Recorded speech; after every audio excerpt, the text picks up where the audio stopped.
বিলের টাকা মিটিয়ে দেওয়া সত্ত্বেও বিদ্যুৎ সংযোগ বিচ্ছিন্ন করায় কান্দি বিদ্যুৎ দফতরের সামনে বিক্ষোভ প্রদর্শন করলেন মুর্শিদাবাদ জেলার কান্দি থানার হিজল এলাকার কৃষিজীবীরা। চাষের মৌসুমে বিদ্যুৎ বিচ্ছিন্ন করায় চরম বিপাকে পড়েছেন এলাকার কৃষিজীবীরা। সেচের অভাবে নষ্ট হতে চলেছে বিঘার পর বিঘা জমির ধান।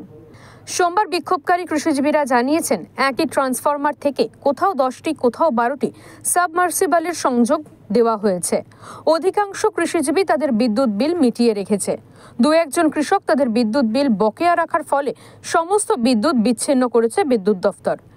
তাদের দাবি, যাদের বকেয়া রয়েছে তাদের বিবৃতি বিচ্ছিন্ন করা হোক। আমরা এসেছি এই কারণে যে আমাদের আজ 3 দিন ধরে কারেন্ট কেটে দিয়েছেন এসএস সাহেব। আমাদের জমিতে এক ফোঁটাও জল নাই, জমি শুকিয়ে যাচ্ছে।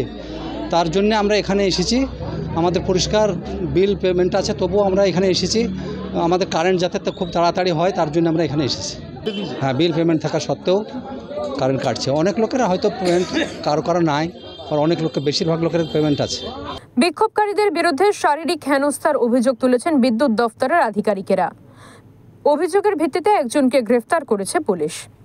ব্যুরো রিপোর্ট, ওঙ্কার বাংলা।